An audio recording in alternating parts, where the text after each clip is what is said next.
The Lord's waking you up at 3 a.m. to pray, and there you are on your way to the fridge for a snack. And I was like, instead of praying, that is so real. So now, shame when you walk to the fridge at 3 a.m. You better say a prayer on your way to the fridge. At least you could do a say a prayer on the way to the fridge. That's true. Hey. Welcome back to Two Little Wine Podcast with Ashley And Jara. And our special guest, Enid. I wanted to say her last name, but she told me not to. Yeah, I'm like, that's inappropriate. Cheers. Cheers. Clink. Clink, clink. And what are we drinking? Today, we are drinking Sunhari. I think that's how you pronounce it. Mm-hmm. This is another soju. If you didn't watch us last week, go watch us last week. We drank soju. So we're drinking it again, but today's apple flavored. Yes, and better. Better than grape. Yes. I will say better than grape. Yes. Yeah. Yeah. And Christina stole my drink. Did she? Yeah, she did. Yeah, she Technically, Christina was here first, so. No, but she knew I was going to get this drink. Oh. Okay. So I'm just going to say that. Bad Well, girl. it was a good choice. Yeah. Good choice. Yeah. Good choice. So, Enid. Well, no, I want, how do I want, I want you to tell us a little bit about yourself, but also I wanted to say why we brought Enid on, right? So, Ashley and I have been like very vocal about bringing on people that we think are like amazing women. Oh my God. Yeah. I would say in our ideas, like we wanted to bring on, did I just say strong women? No, you said said amazing. amazing. Okay, So because I like strong, that. yeah, amazing, strong women that we feel like have, I don't know, just have lived amazing lives and can speak God. about it and share some like fun stories. That's so fun. Yeah. I don't even know And what it's- I've lived. And it is to celebrate Women's History Month Yes. as we Yes. continue to celebrate and just highlight the amazing women in our lives. Yeah, be as vulnerable as you want. No pressure though. This is your episode. And Wow, I can't wait that's to hear mad it. pressure. She goes, no pressure, pressure. but this is yours. So do I'm with like, it. I love her so much. I Do can't with it wait. as you please. But no pressure. No pressure. I mean, I don't know what to say about myself. I hate an introduction. Yeah, I because hate I'm it too. always like, I'm just a girl trying to live it in this world, trying to make it. And that's really it. But I mean, Period. I'm Enid. I am almost 30, which is kind of crazy, but very exciting for me. I'm actually not scared for 30, which is like shocking, because I feel like for a long time, as we've been growing up, we've kind of been like, oh my God, 30 is like the age that you make it. And if you're not successful at that age, you've basically like ruined your life. yeah, it's like pressure. Yes. At least how we thought of it, how we used to Right. think of it. But now I'm just a 30-year-old professional lady, the oldest, just trying to live my life. I'm a homeowner. Period. I'm a Christian. I'm like, yeah, just living my life, I guess. I love That's that. my Yeah, intro. no, that was like the best introduction. Yes. Okay, I go. do want to say also, for those of you who don't know this duo, Oh, right. That's true. That's true. We should have Jara said and that. Enid are best friends. Yes. For a Known each other long since we time. were like what? all our lives. Like 12? It 11, feels like yeah. birth though. No, it does. She's basically my sister, guys. And she's Yeah. basically Dominican. So I am. Please say that again. she's basically Dominican. Exactly, for all the people who I've said this to who don't believe me. There's mad at them who don't believe me, but yes, thank you for doing that. Yes, Yeah. we have been friends for a long, long time, Yeah. and she is the one friend that my grandmother trusted with my life. Literally, I would sleep over. I'm Liberian. We don't do sleepovers ever, but her mom somehow like wiggled herself into my grandma's heart, and I was sleeping over there almost every weekend from 11 to like high school. Till high school, yeah. And even so, I mean, like, Right. even though we've had like different paths in life, we're that's why I'm saying like we're sisters, we're family. Yeah, at this we're point. locked in for life. Yeah. And I've known Ain't going Ashley nowhere. too since then, actually, Yeah. too. Yeah, but you were the older one who was like, we were trying to be like you. Yeah. We're being like, trying to be like you and Jenny. Literally. Like, that's what success looks like, and you were doing nothing in high No, school. literally. Because I'm like, but I will say, one, because it just hit me that like y'all are both turning 30 this year. Yes, we are. 30, flirty, and thriving. Yes. Period on the flirty and thriving. And somebody told me that you just get better when you turn 30. Like, you get sexier, you get more confident, you just get... Yes. It all just, things start to make more sense. And being almost 32, I could say, we getting there. Yeah. You could feel it. Oh, good. Yeah. That's something Is to that look forward good? to. I don't know. No, but she's saying she's feeling like, Okay. yeah, she's getting Like to that adult? point. Yeah. Yeah, like, it's... Because at first, it's kind of like... All right, like, it's supposed to be so great when you turn 30. Right, like where is it? But now you're getting it. It happens, and Right. it's like a process. So, Did you feel when you turned 30 like you had to have made it, or like did you have like a marker that you wanted to get to at 30? so I felt like when I was like, I tell Jara, when you turn 28, like life starts to get real. Yes. Yes. That's so true. And so when I was like approaching that time, things started to become more realistic to me. Like, I'm like, all right, so I'm not about to have 3 kids, a house, Right. white Right, picket like fence all by reality kind 30, of like you know what I sinks mean? in and you're like, okay, where am I at? That's Yeah. true. So Yeah. by the time that I turned 30, I was very accepting of where I was in life. I love that. I feel like that's good. Yeah. I feel like I see that in you as well, though. That I've accepted it. No, that like you have you have flourished from 28 to 30. Like, I mean, I I still tell people I'm 28. Like, I I mean- forget my age at this point. And I think yes and no.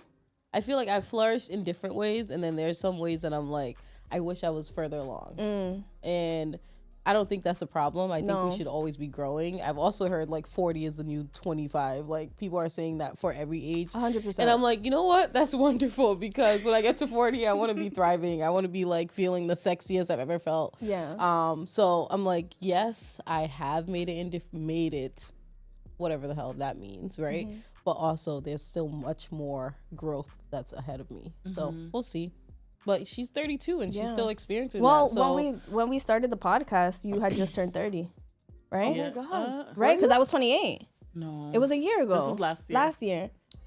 No, so you're Oh no, you had 31. just turned 30. 31. No, I had we- just it turned was you had just 30. turned 30 because we Wow. I was had like your maybe party. 30 and a half. Yeah. Wow. Yeah.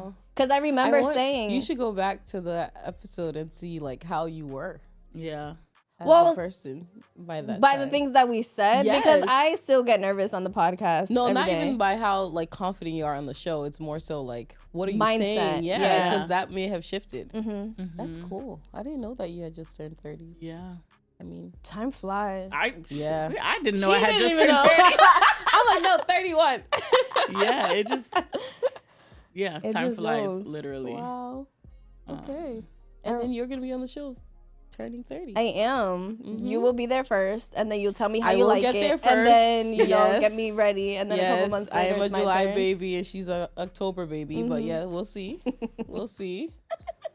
Yes. All right, let's jump right into it. All right, I told her I'm nervous.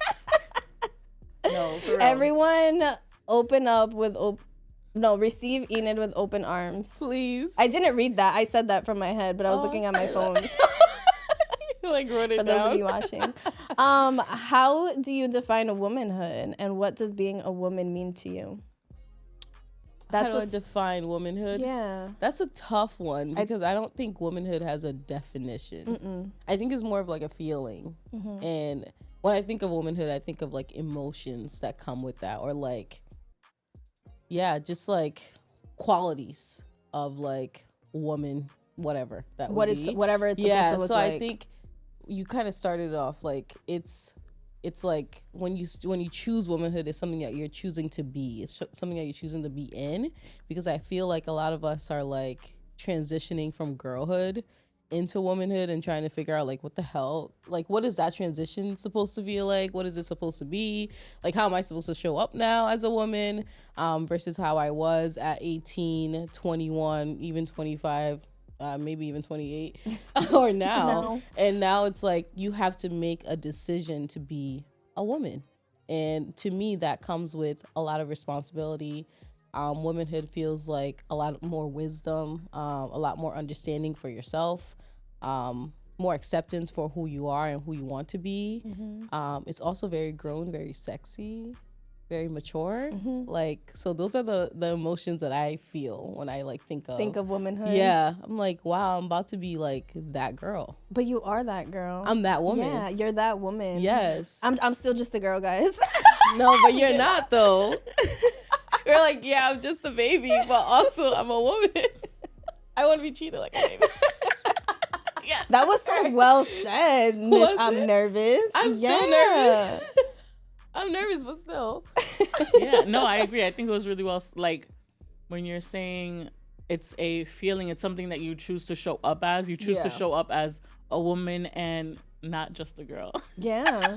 Even if you, in your core, you want to be just a girl. Yes. Right? Because I feel like, and we've talked about this, I'm the oldest. So for me, I feel like I've been pushed into womanhood quickly for a long time. Like all my life, it has felt like that. So I made decisions like an adult would, even though I was a teenager, because I had to like think about what would this do for my siblings, or what would this mean for my parents, or whatever.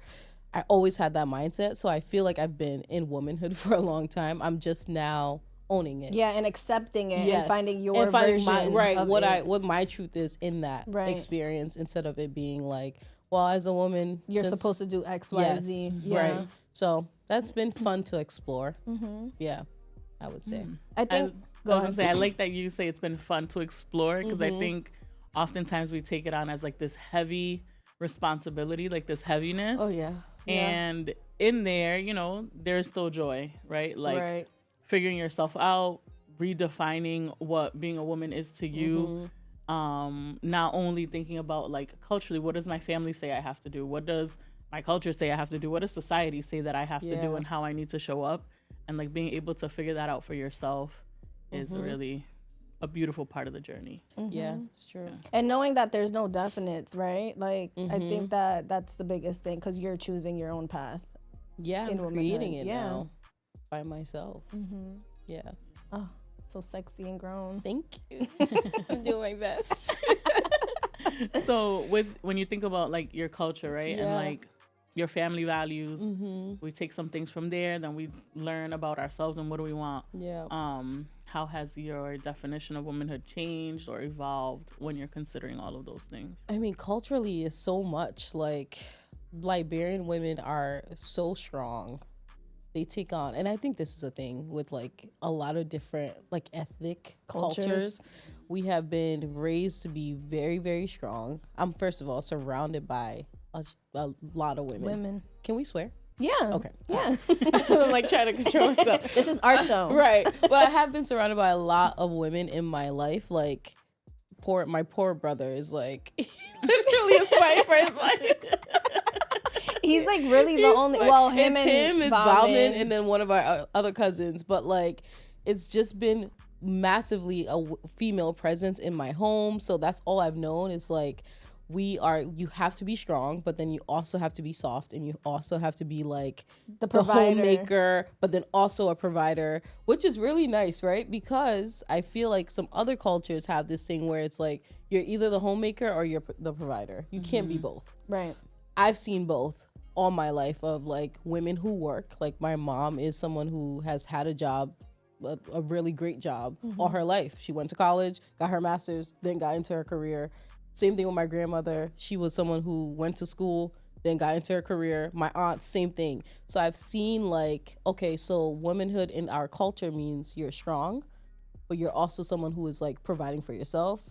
But then you also have to lean on your husband and like submit to your husband. So what the hell? Like, how do you figure that out? How do you really navigate that? I think for me, it's what I would like to understand a little bit more. And as I've become more of an adult, I've been able to have more intentional conversations with my mom about like, how did you choose the life that you chose and why? And it's mostly stemming from her mom as well. Like, it was just what she expected. That's what she saw.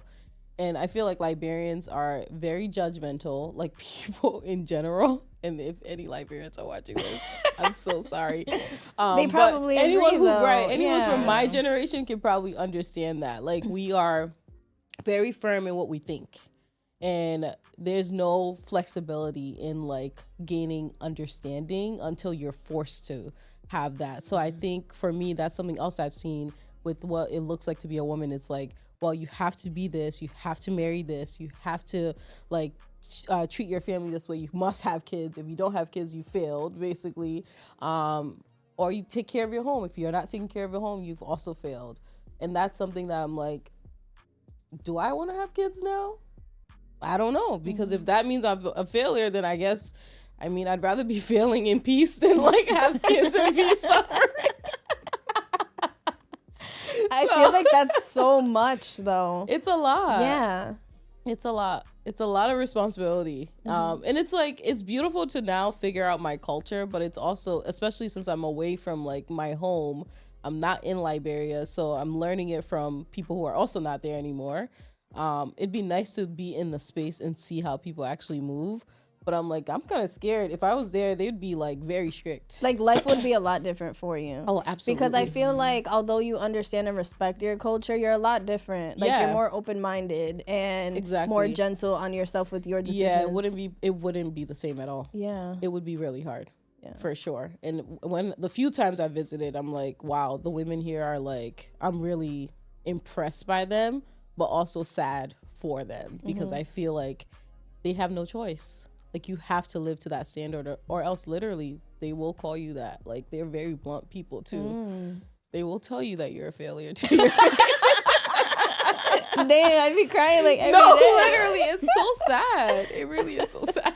But I guess it makes them strong, and like that's by force. It's either you're strong or you're depressed for the rest of your life. Those are your two options. As you're speaking, all I can think is like literally a juggling act. Like I'm saying, like, how do you find this balance of doing it all?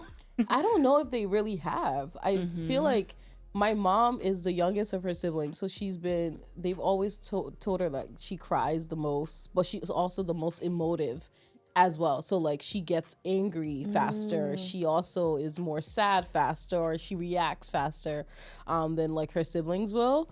And that's something that they've like made fun of. But because she's more emotive, I think her kids also have taken that on, where we're like, no, I'm like, when I'm sad, I'm going to cry. And when I'm angry, you're going to know Which that. is super healthy. Right. It's healthy, but it's like for them, it's not. Yeah. So it's something that she's been like targeted for in her family because of how she shows up in that way. Because then sometimes too, because she's the youngest, it's like, you're the reason why you're mad. Like you're the reason why like anything happened. Yeah. So why are you sad? Why are you angry when like you're the problem, you know? So she's trying to navigate, even now, as someone who's over 50, what that feels like what being a woman means to her. And that's, it's fun to watch because now I'm her friend more so than I am just her daughter. Yeah. And I'm like, wow, you got a lot of issues over here, lady. Yeah. Well, Ashley always says like it's their first time, like remembering it's their first time as well. So like now, like that we are adults entering womanhood or accepting our womanhood, you can see that for her. Like that it's her first time. It's interesting. I didn't know she was the youngest. She is. Because you're the oldest of your siblings. So it's almost the opposite. We have opposite experiences. Yeah. Yes, we do. Do you feel and like... that's why we collide so much. Yeah. Yeah. It's all coming to me. It makes sense. Yeah. I was going to say, do you feel like being the oldest of your siblings and having it forced on you, like kind of taking care of your siblings, that affected womanhood? Yes and no. I don't think it felt forced on me. Now it doesn't feel forced. Okay. I made the decision to show up for my siblings in that way. As a younger person, so when I graduated college and then went out and went to California for school, I was like, I'm free. Yeah. I can live my best life. But what I received back from my family was like, you've abandoned your responsibility. My responsibility being my siblings. And I was like, this is crazy. Like, they are not my kids. And I used to tell my grandma this. I used to tell my mom this. And they were like, well, in our culture, community looks like this. You will sacrifice literally the skin off your back for your family because that's who matters the most. And I was like, oh, well, that's kind of crazy because I feel like God told me to go to California. So you're going to have to bring that up to God and fight with him. So then I felt the pressure and it definitely did affect like how I stepped into my confidence because even if you're thriving in your own right, it feels like a burden. Yeah, and it feels like you're being a bit of an asshole, like, or you're selfish. So it was like, yes, I'm doing really well here, but then I'm selfish because I'm choosing me instead of going back home, because now my siblings are like with my grandma, or they're with my cousins, and they're the ones that are showing up for them in whatever showing up means, right? And my parents can't do it because they live on another continent. So like, it literally felt like I had no choice. And then when I finally returned, it was like, here, we've all offloaded them to you. And that's kind of what happened. Yeah. And I was like, okay, well, I guess I'm back. And since then, it's been kind of fully on. Yeah. Me and my grandma kind of going back and forth and taking care of the kids. And now it's just me. Yeah. And because you've accepted it, though, it's so much different, I feel like. Yes, it is different now. Yeah. I mean, now we're also friends. Like, they're 20 and grown, 17, which right? is crazy. Yeah, so like, I love them separate from them being my siblings. They're like my friends now. So I'm like, it doesn't feel that hard. It more so is just, I'm trying to make sure I'm a good example every single day, which is hard. That's the hard part, because I can't just be like a failure. I can't just be a bum anymore, because they. But you're not. But I know what you mean. You know, like, I can't just. And you have to show up well, or do. At least you feel like you have to. I do feel like I have to, and maybe when they're like 30 as well, then we can have real conversation about like, no. It's like 25. Their frontal, 25? their prefrontal lobe. Like, is it 25 for women or for men? It's 25. I think in general. I think it's general. Okay, so 25. Because I only say that because I'm the oldest. Well, I'm not the oldest. You're not. I'm not the oldest girl. The oldest of the girls. Which is, and you're the oldest. Yeah. Because Jovi doesn't count. Jovi's not watching this, so it's okay. I know he Y'all are foul. Jovi's the boy. I'm saying, no, like, but I hear you. Different. Being the oldest girl is different. Yes. Because I feel like I agree. Like, there was, at least for us, I wasn't necessarily like, I didn't have that burden to like raise my sisters. But as the oldest of girls, you're the example. You feel it. So like, you feel it even if nobody's saying it. It's like, you have to do these things. You have to act this way because you have little peers watching you. And they really are. They are. Like, they're watching everything you do. Yeah. It's kind of, and then really now, scary. Jaddy Lex, the youngest, she's 25, and I feel like, wow, okay, we are adults, and now they're my friends, and it's different. Yeah. Like, you can live differently. Yeah. I think that, so my brother's 10 years younger than me, so he's 21. Yep. And I feel like there's a piece, though, of you being able to show yourself, like, you have your good days, you have your bad days. There's ebbs and flows, like, things are not perfect. I think there's also a big, I don't know what the word would be, but like, misconception? No, but there's like a big, like, you're humanized in that way, right? So like, nobody is idolizing you, right? As you're like, not perfect. You're perfect. Look, you know, you have your house, you have this, you have this good job, and it's like, these things are all great, but I am still human. I still feel the ups and downs of emotions and all of that, and I think, having been able to separate like my role as a sister and moving on to being like a friend and being vulnerable enough to like let my brother in to see some of the things of like, things are not always sweet. Even when you're 30, like even when you're 30, you still have tough days. You're still like, can still be battling between decisions. So I think it brings like a piece of realness to the equation, and to the relationship, true. And also just allows them to see like, oh, so I don't have to have it all figured out in that like way. Less pressure for them is almost like we're saving them like the time and the anxiety of going through the emotions that we went through for no reason. That's true. I mean, I think because they live with me, it's been helpful. Because even if I am trying to make sure, and I will always try to be a good example, but in terms of like my day-to-day life, they can see very clearly like, oh, she fell short here, and that's okay. Like, I'm gonna fall short because they do, and I'm like, okay, I'll hold you to a standard, and I hold myself to a standard too, but like, reality is we're not gonna meet it every day. No. And that's okay, and we're figuring it out. We'll figure it out together, and we'll see. Well said. Thank you.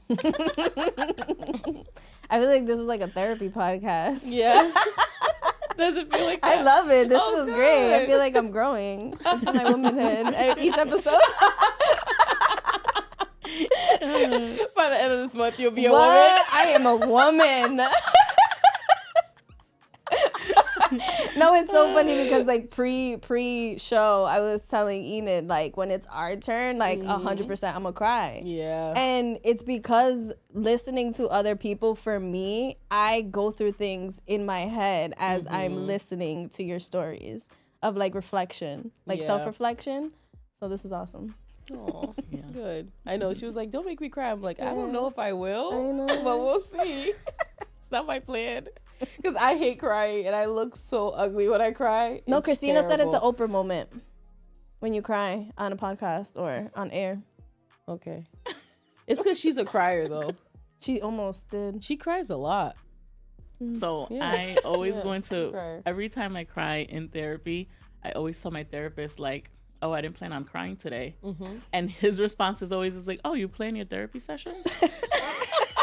Like, no, that is so real. I said, well, sometimes I come in here like, this is what I want to talk about today. Right. Like, and he's like, yeah, I don't plan your sessions. I just, what's going to flow today? And I'm like, you're right. So. Yeah, I never want to cry in therapy. And I think I've cried almost every session. Yeah. Yeah. And luckily, I have a lady.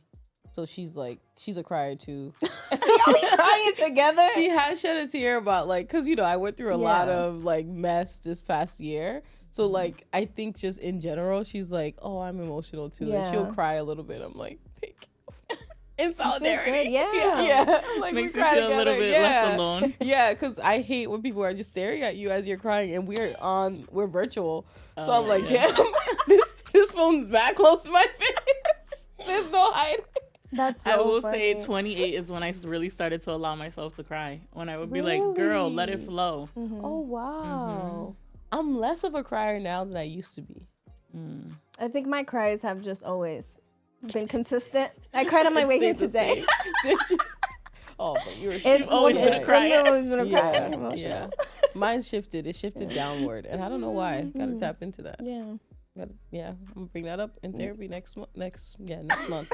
I'm glad we're sparking. Yes. Another conversation. I'm gonna plan that one out. See what happens there. And you know what? It might go totally a different direction. So who knows? That's true. But in your work, I don't know if we talked a little bit about your job. We didn't. What do you do for work? No, we did not. Do you want to talk about it? Yeah, sure. I work at Reba. We're going by Reba. So if you know us by any other name, you don't.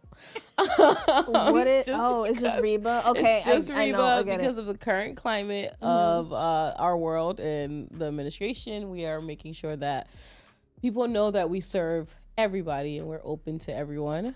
So I do work that's based on like business development and workforce development. So we're making sure businesses are set up well. We do everything from like registration to getting your taxes set up, business counseling, as well as like certifications, like so much stuff, loans, capital, everything. And then workforce development side of the house is like professional development. We have training programs that we're able to help with like college students, young adults, and professionals who have been in their career for a long time who are trying to scale and then hit a ceiling because most of the time Black and brown people are overlooked. So we want to make sure that they're not because we'll provide the training for them for free. So and when you say like people, you mean like the community? Like we are working with the community to rise up. Yes, for sure. We work with the Rhode Island community statewide services. Yes. So yeah, that's my job. I love my job. Yeah. Oh, I love that you love your job. I love my job. What's your role? I am on the workforce development side of our house, so I don't do any business development stuff. So don't ask me those questions. And then I also carry our like operations and HR. So you're a leader. Yes. Yeah. Unfortunately, I have faked my way in. Stop. You girl bossed a little too hard. Have you guys seen those memes where they're like, when you become responsible at your job, you faked it? And I'm literally like, who decided I should be this boss? Enid, you're literally a natural born leader. We literally heard your story. I get it. And I understand that, right? I'm accepting it. I'm accepting it. but it's a lot of responsibility. Yeah. Like there's nothing crazier than being 29 years old and having to like tell someone that's 45, 50 something what to do. I don't know when you ever get past that as a professional. I don't know if you ever do, to be honest, because I'm like, these are my elders. Like, you know what I mean? Like in my head, I'm talking to them. But it's like, not please. like you're disrespectful in any way. No, it's not disrespectful. It's just also like, even because I'm also on the HR side, it like sometimes can feel like I'm telling you about yourself. Yeah. And I don't like that when I'm doing it with someone that's much older than me. So I'm learning to navigate that well and not feel uncomfortable.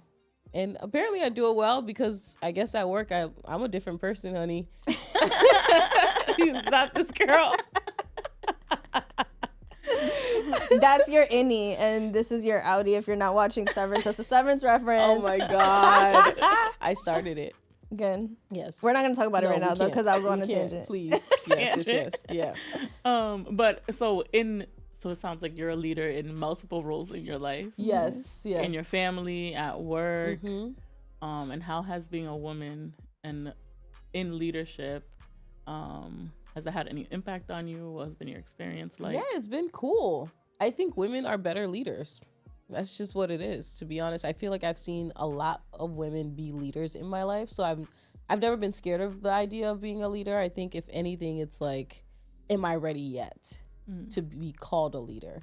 But I think women do leadership very well because I think we think about everything. And that's something I've seen just in general with working with men. It's like they will think about certain things and then forget like, okay, but who's gonna get the plates? Like literally something as simple as like where we think about every like aspect. the little meticulous thing. Every details, aspect of the right that you need to make sure something is successful. Men sometimes will fall short in that. Just saying, I'm so sorry if you feel some type of way. She's not coming but this for is you. someone That's who just our also, opinion. That's our opinion. and also this is someone who also, I'm in workforce development programs, and we talk about this all the time. So it's like it's an open conversation of what leadership looks like. But I do think men usually get picked for leadership roles because people assume that they're better leaders because women are too sensitive, whatever or the emotional, narrative, whatever the narrative is, which we know is false. That they create. Exactly, and because force we upon know us. it's false, it's a lie. Right. Because we are able to separate our emotions, personal emotions, from the job. So for me, I think having a female leader now in my job, like our president and CEO is a woman. She's a Black woman. She's an ethnic woman. She's Jamaican. So seeing that is like. She's faced adversity. Like She's I feel faced like everything, she's like the perfect, literally everything, and I'm like, I can never do this role. It's so hard. Like I don't even know how she has the capacity to do it, to be honest. But she's a badass woman, and of course, women will step up. And same thing with my mom. Like she's been a leader all her life too, and I've seen that, and she's challenged me to be one too. So I think I've always expected to be one. And it's just cool. I'm like, yeah, this is where I should be. Like. Yeah. You know how they say like leaders are not created, they're born. I feel like throughout everything that I've listened to you say, you had natural born leaders. Yeah. So therefore you become one. Right. It's you like your become subconscious. what you see. Yeah. Yeah. Whether you like it or not, even though you don't want all that responsibility, you're great at it. You're doing it. I and really doing it do well. hate it though. It's hard. Oh, I believe it. Yeah. I'm like, I love my job, but I hate having to be like responsible for stuff. Yes. Yeah. That's where it's like, I'm just a girl comes in. It's like, wow, I'm figuring it out. But I have to do it. You don't have all the answers. No, I really don't. I really don't. To be fair, sometimes I think when you work in like a traditional like 9-to-5 setup, I know you don't have the traditional, but I feel like it's all fake as to some capacity. Like what are we doing? I talk about this all the time. Like everyone is making shit up as they go. Every single person, regardless if they're like super corporate. With so many like of our like public people. Yeah, let's just put it that way. Yes, I interact with so many people from different corporations, from the leaders of our states, and all of this, and I'm like, wow. You guys make shit up as you go daily. Like, it really is. It's very interesting. It's impressive. Yeah, fake it till you make it. And 100%. 100%, and everyone is doing it. No one knows anything. Really, everyone's on Google. Let me just tell you the amount of ChatGPT emails I get on a daily. I'm like, you did not have to ChatGPT that, but you know what? You know what? Something that I really struggle with is like, I'm all for using your resources. Yes. One of my models used to be work it for you. If you are in a situation, flip it, twist it, turn it around, make it work in your favor. Right. Missy Elliott. Yes. But do it well. Like if you're gonna use ChatGPT for something, what do they call it? Paraphrase. Yeah. Like at least don't literally copy. Don't copy and you paste. See it. Yeah. And then you forgot to take off the quotations. You forgot to take off the question. Literally, That's like, I've seen that. Like I have seen that. If you're gonna use your resources, use them well. Yeah. Right. Yeah. I have a friend, you know Alex. Alex is the queen of ChatGPT. Like she is. Oh, you text her. Let me just tell you. That lady she will do it for everything. That's amazing because she's a leader herself. But she's so good. Yes, and she's so good at, like, she knows how to use the tool as your for resource. what it's supposed to be used for. Right. And she was on it before people even knew about it. She was like, girl, I did my resume. I did all this stuff on it. I'm like, dang, I'm going to tap in. But she's on skilled. our way over here, I was like, what is womanhood, ChatGPT? Did you? Yeah, but I was going to use it. I was just curious. Can you tell me what the definition came up with? Right now? I'd love to hear it, if possible. All right, next question while I Google this. I thought you had it saved. No, I got out of I only have one screen open. Oh, okay. Okay, we'll circle back to that. We'll circle back. I want to hear because I want to hear what AI has to say about womanhood. Yeah. Sometimes AI stresses me out when I ask them a question, they give me an answer, and then they ask me a follow-up question. Yeah. And I'm like, oh, hold up. This is about me. This is about you. Yeah, that was enough.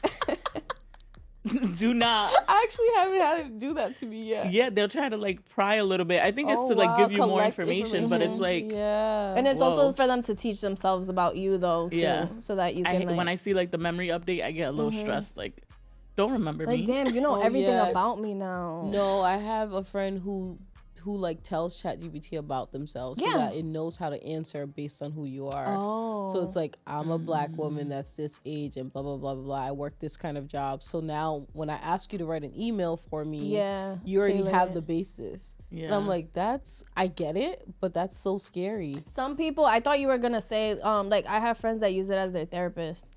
And honestly, like, it's pretty interesting. Like, you can, if you pay for the version that you pay for, they're kind of humanized. Oh, but that's neither here nor there. So you can't tell that to someone who went to school to become a licensed therapist. Right. I don't know if it works like that, but that's like that Netflix movie with what's her name? Megan, not Megan Good. The other Megan. Megan Fox? Fox. She's a robot. She was the robot, but she was a robot that was more sensitive to human emotion. Yes, so they like picked her. Yes, and then she ended up being like crazy. Real sensitive to human emotions and very crazy, toxic. But I'm like, that's the stuff I think about when I think about like overusing AI. Yes, like what happens if this gets so smart and it takes over the world? Y'all saw what happened in Smart House. Yes, and iRobot. iRobot. Yes, people aren't thinking Megan. About it happens all the time. And we're stepping into it, guys. I just need to say this again. Do not use ChatGPT or AI as your therapist. Please. Don't do it, guys. Don't do it. The therapist is telling you not to. Like, you go through your insurance. Like, and this is why I cry every day. But people don't have insurance. That is true. Don't have insurance. It's hard. Pro bono. There's very few. Out there. Very Hit me few. up. No, there's very few pro bono therapists. There are, and I get why. Like, y'all need to make money. Yeah. So, I will say though, at least, when I think about like my network, a lot of people that I know, or I think everyone, offers some sort of sliding scale option. Okay. And they fit in like a certain number of people that they're able to fit into their caseload for that.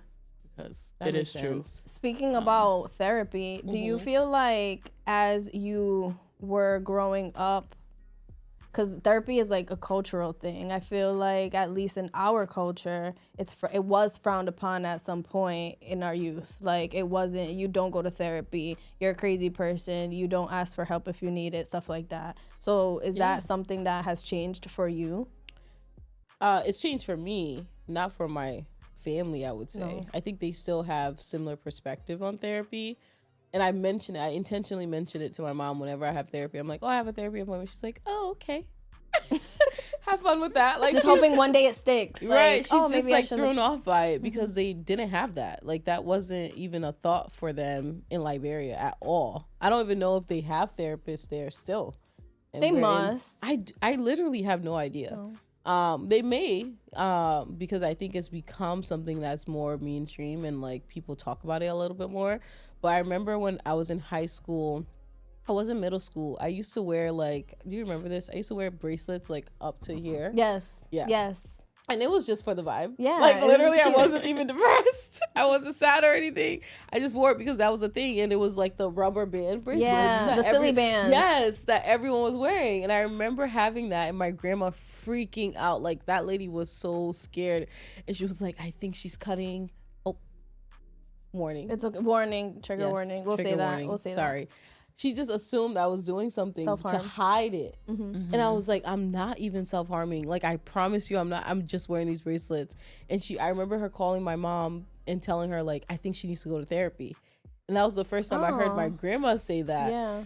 And my mom was like, no, she doesn't. That's demonic. Like, what are you talking about? She's okay. She's like, we're going to pray whatever it is away because that's what they think. And I remember being like, well, I'm actually not sad, but maybe, I mean, if you're open to the idea, I'll take a therapist right now. That's interesting that was your grandma. Yeah. And I think it was just out of fear. She was like, where else do I take her for something like this? And meanwhile, nothing was happening. But I think now, like, even as I grew up and I started to talk about like, oh no, I am really sad. Like, I would love to see a therapist. It became like an idea for her, but not for my mom. Now with my siblings though, my mom is like all about it. She's like, yeah, you know, maybe they are depressed. I'm like, oh, but this is good. All of a sudden, you know the language. You know what depressed is. You know what anxiety is. Like, it's coming out of nowhere though.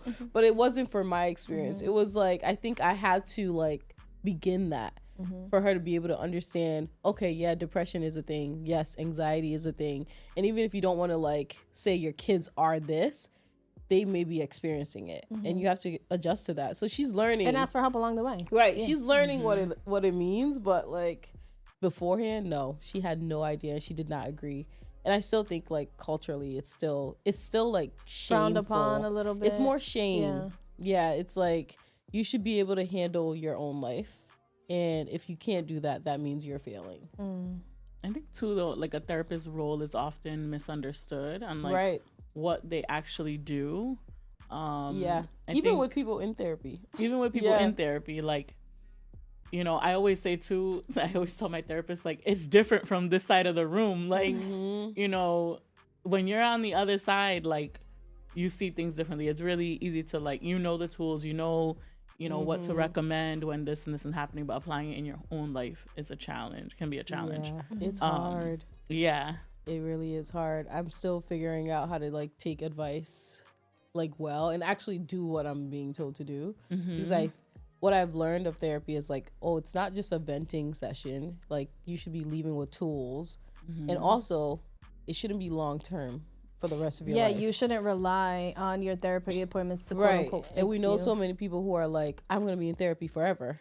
And they will be in therapy forever if they choose to be. But my therapist is like, how do we work you out of here so that like you don't have to come back? And if you do, like you'll come back sporadically, but it's not every single month or every other week. Like it was intense for me when it first started. I was there every week. Yeah. And then it shifted and now I'm once a month. And hopefully one day it's going to be once every 6 months and never see you again, you know? So we'll see. Yeah. But and I think too, in both, like if you need that every week, that might be for a season. That might just be the season that you're in. Right. If you need that once a month, that's the season that you're in.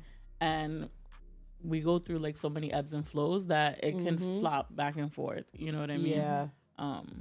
But yeah, it's not just like a venting session or even them telling you what to do. I think, you know, sometimes I'm like, just tell me what to do. Yeah. Like, Yeah. And they what can't, do I do? They can't. You have to And make it's your own literally decision. always like flipping it right Yeah. back. You know what I mean? Oh. But it can be empowering, and I often like. It makes me happy to hear that.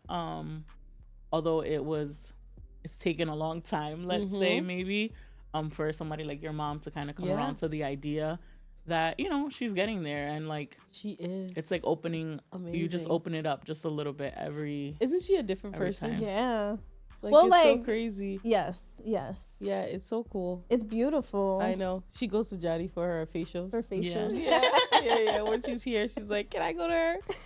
She ditched her. She this calls past me. trip. No, she calls me. I love family, but they call me and they say, "I'm here. I need an Literally, appointment." She And I'm was like, there for, She was here for 2 days, and she was like, "I'm calling her right now." I'm like, Can I come? But Are you there? Can I I'm come in right the now? middle of a session. Hold on, I Yeah. have the full No, day. Literally, yeah. She'll be back. When she comes back, I got she'll her. be back for the graduation. But she was like, "Dang, I couldn't see her." I know. I apparently. texted her back and she I was don't like, even get to see her either.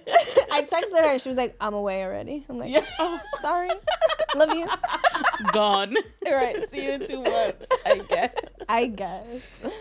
But not to switch like subjects on like, you know, something so deep. But are there any like women in your life that inspire you, or any people like you, any women you look up to, any woman that you know you have watched that have affected your life? I mean, I think I've already spoke about them. Like, truly, I think it really did start with my grandmother. Like, she was our matriarch, like, for real.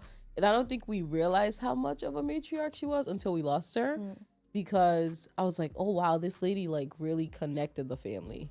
Like, as much as she could have, as much as she knew how to.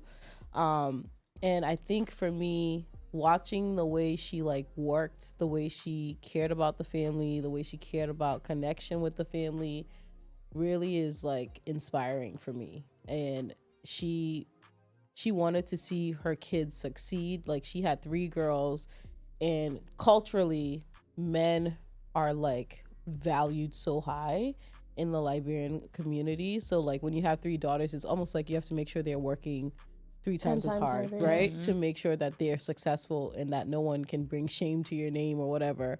And she raised 3 girls to be able to do that. She was married. Her husband died when they were like pretty young. So like she just had to hustle, and she did and made it. And they all are like stand-up women who have their own families and their own kids who are all successful. So I'm like, wow, like that lady was really cool. She's the real she OG. Was, she really was. She was so annoying. She was but my favorite person. So I truly am always gonna remain inspired by like her character and the person that she made us all become, because she raised her daughters and then she raised her grandkids as well, because we all came here because of her. And I'm like, wow, this lady was working up until she died. That's, I don't want to ever do that. Like, I don't want to work up until I die, but it's like, she really showed you what like being sacrificial looks like. So that's someone that I will forever be inspired by.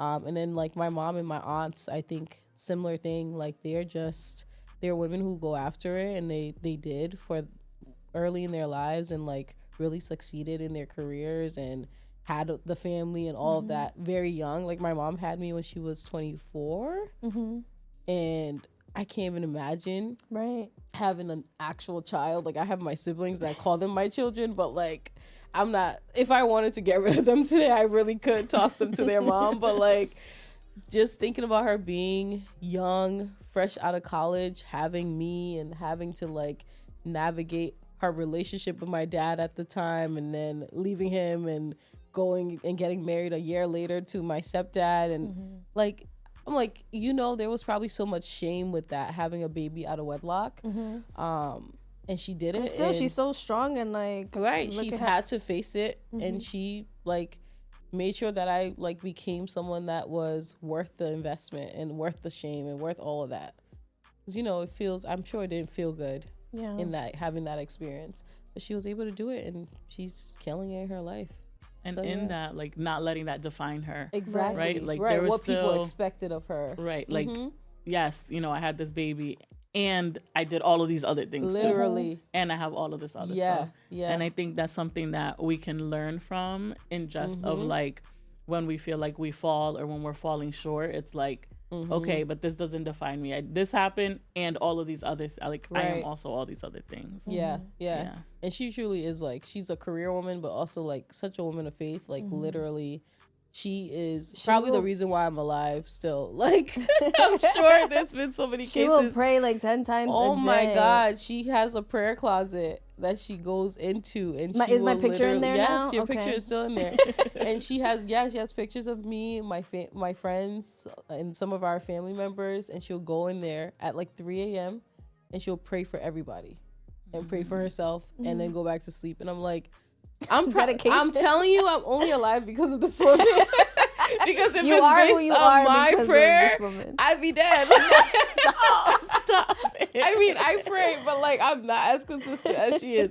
But I want to be there. I want to be in that place one day. It's inspiring. I laugh when you say that she wakes up at 3 a.m. Yeah, she because does. I have I saw this TikTok once that was like, the Lord's waking you up at 3 a.m. to pray, and there you are on your way to the fridge for a snack. And I was like, instead of praying. That is so real.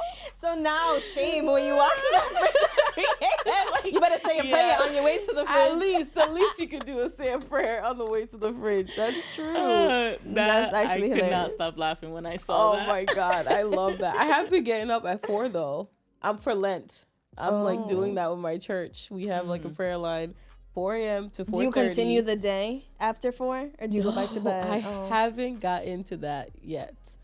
I have the goal, but I'm like, I have to go to bed at like 9 o'clock. No, like 8 or 9. Can't do that. Like, I just woke up at 4 the other day. And you started your day. Yesterday? Was it yesterday? Yeah, this is why I'm dying, guys. Oh, wow. I was up for like ever. I was up till from 4 till like 10 p.m. for the hospital. I'm like, I don't know how people do it. Yeah. I was gonna say, like, why? I was in the hospital. It was my first day at the hospital. Yeah, but why would you why do you want to continue your day after at 4? You know why? You need to. Because so you wake up at 4, we're done with prayer by like 4:45. They say 4:30, but like 4. Exactly. Going back to sleep for an hour or two is so, first of all, it's so hard to fall back asleep, because once you see your phone, you see the light. It takes like 30 minutes to get back to sleep. So then you're really only sleeping for an hour. And then I sleep for like, an hour, and then an hour more exhausted when I wake up. And that's what I'm like, I'm trying to figure out, like, okay, if I get up, maybe I pray more and then I go to the gym or something. I don't know. You go like figure, you can't pray for 2 hours. I mean, you could. Some people can. I'm not there yet. The Lord's still working on me. But if I get there, that would be amazing. But I do know Edge opens at 5, so I can make it. Yeah. I could make it there if I want to. Do you have the membership that you can bring somebody? Girl, I don't have the membership. I'm sneaking on everyone else's membership. Okay. I can't afford that. I heard Edge is $60 now. $60? That's crazy. For if you are able to bring. Guest. Yes. That's crazy. Exactly. I'm sorry. I have priorities in my life. And I'll work out health and wellness. I'll work out at home instead of paying. Exactly. Come on now. Yes. So. Okay. Well. Is that it? No. I have 2 more questions. Yeah. Okay. One, we've heard like so much about so many roles that you have and like all of the hats that you wear.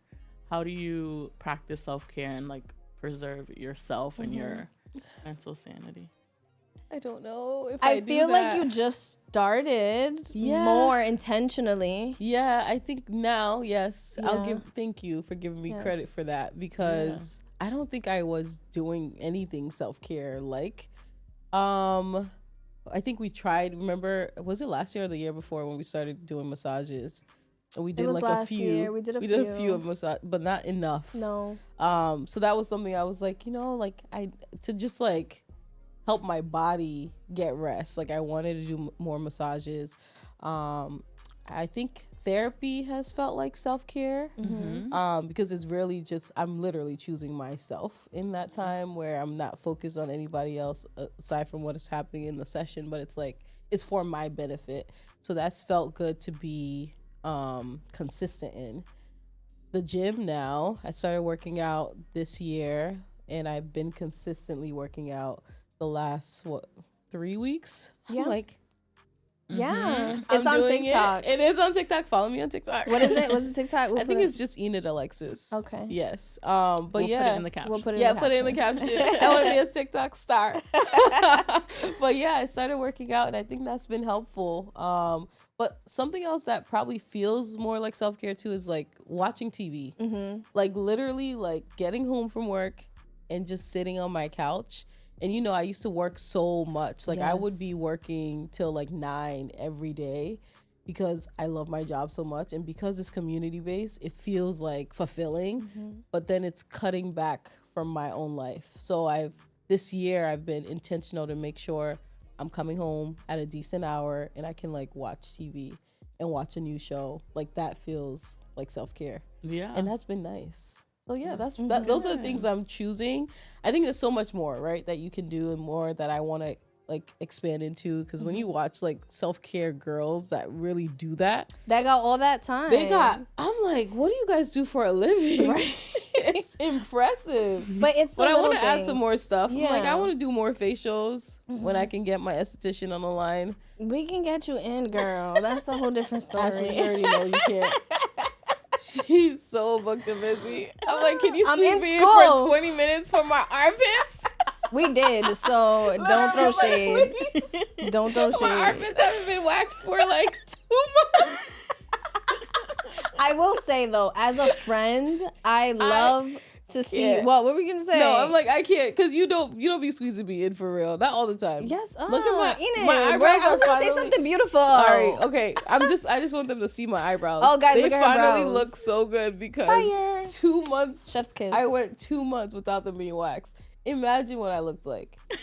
To be fair, she barely has hair. Anyway, I'm grateful for my esthetician. Go ahead. What were you going to say? I was going to say something beautiful. No, but say it again. I was basically going to, I was going to say, I'm so proud, like as a friend, I'm so proud that even you're doing the little things of like stopping work. You've seen it. Like I texted her, what was it, like 2 weeks ago? And I was like, oh, so how are your days looking like? And she's like, oh, I get out, like I'm out at 6 and I'm home. And I'm like, what? Oh my God. I'm like, yes, I used to see her like nonstop run, pour into everyone, pour into her family, pour into her job, pour into just, and like look depleted, literally. Exhausted. Yeah. So like I can see you like coming into your own, and it's so heartwarming. I love it. It makes me want to cry. I'm not gonna cry.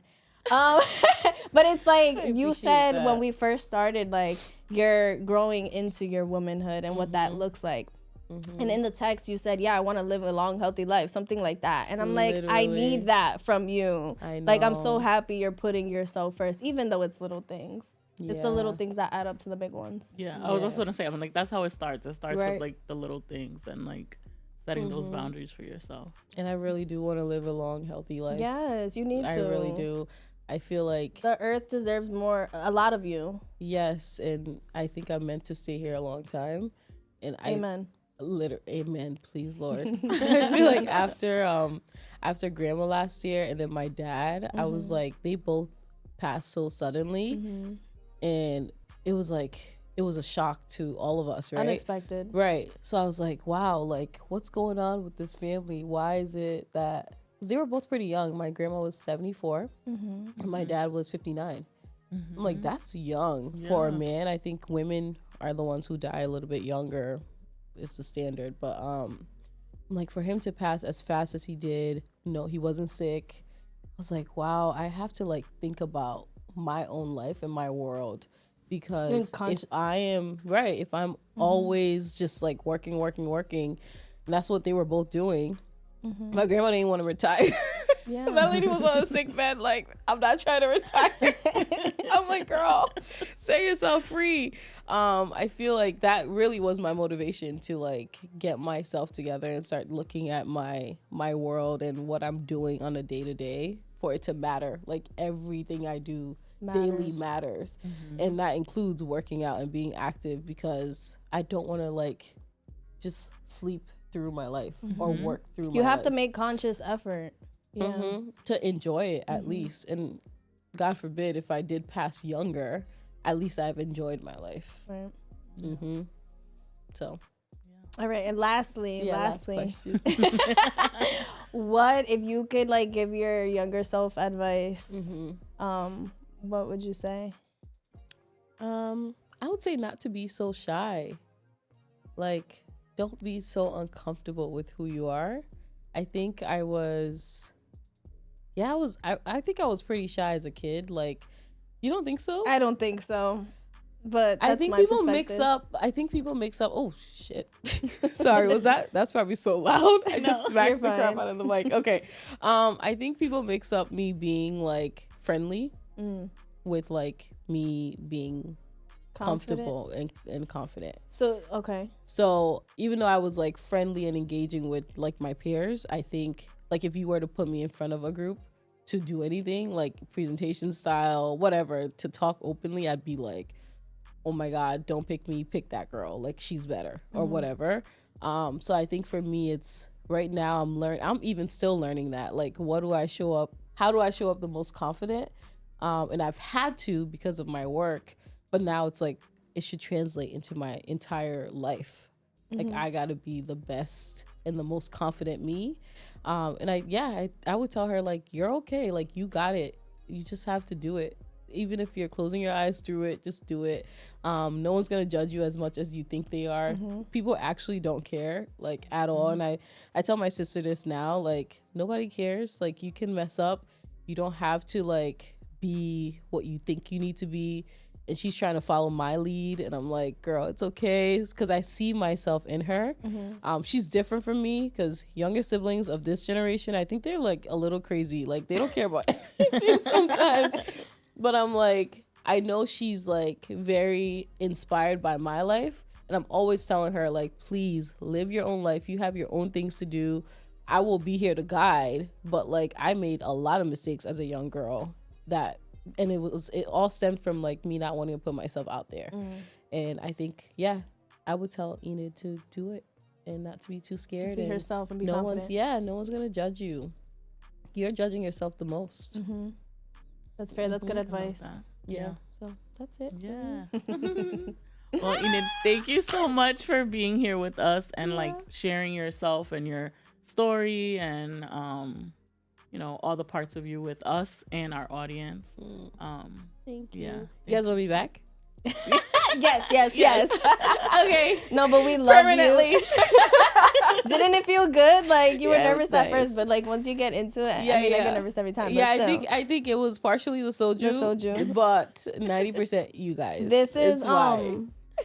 It's because Ashley's a therapist. No. I know, it does help. I was trying to get the percentage. This is 12% alcohol, guys. And this is you're so good at it. But it's so different because this is not a therapy session. So this isn't even how. Yeah, disclaimer, this is not a therapy session. I know, right. But sponsor BetterHelp. Yeah. But I will take that because what that tells me is that you feel comfortable. Yes. And I knew I would feel comfortable. I'm just, cameras, like, my God. We're stars. No, but honestly, thank you. We love you. I love you guys so much. We're going to drop your TikTok information. She's been doing, like, day in the life and, like, follow her fitness journey, so you can do that. Oh, yeah. I'm on the Stairmaster for She's like on the challenge. Stairmaster challenge. Yeah. I am. Yes. And it's beating my ass, but I'm on there doing it. It's good. But, thank you all for tuning in. We will see you next Tuesday. See you next Tuesday with me and Ash doing this. Yeah. Be ready for her to cry. Cheers.